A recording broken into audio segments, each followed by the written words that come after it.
Hello and welcome back to today's talks. This is Timothy Arnold here today to bring you the day's most controversial news. Today's talk will be interviewing Prime Minister Stephen Harper about the immigration policy and their new point system. As a country that brings in the eighth most immigrants, the Canadian point system has changed drastically, making it increasingly difficult to immigrate to Canada. To talk about this change, we are now switching over to Alex Drew, live on set. Thanks, Tim. Well, here we have Prime Minister Stephen Harper to discuss the changes to the point system since it was first introduced in 1967 to when it was changed in 2002. Well, Mr. Harper, let's get started with the basics. How many points do you need to immigrate to Canada? Well, Mr. Drew, you need a total of 67 points out of 100 to immigrate to Canada. What abilities will you earn points? We gave a total of 25 points for education, 24 points for knowledge of English or French, 21 points for work experience, 10 points for age, 10 points for adaptability, and 10 points for prearranged work. And what were the previous stats? Back before 2002, it was a 50-point minimum.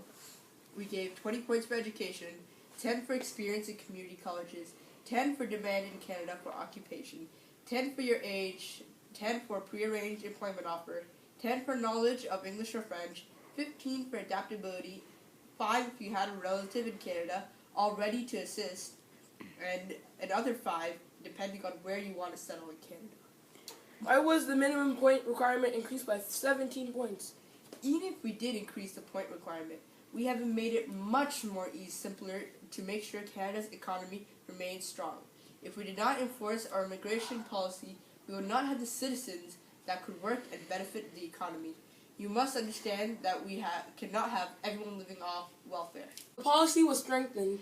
Education was heavily forced on. Without scoring high on education, it is very hard to immigrate to Canada. With education holding more and more value every day, how does this reflect in the immigration policy? Well, as you stated, education is held in a high regard every single day. Education is given very high priority because all the high-end jobs require very educated people. These jobs need more people to run them, and as a result, we want to enforce it through our policy. So, how do you distribute points for education? Okay, so if you have a secondary school diploma or less, you will receive a total of 0 points. If you have 1-year diploma, trade certificate, or apprenticeship, and at least 12 years of full-time study, you will receive 12 points. If you have 1-year diploma, trade certificate, or apprenticeship, or at least 13 years of full-time study, you will receive 15 points.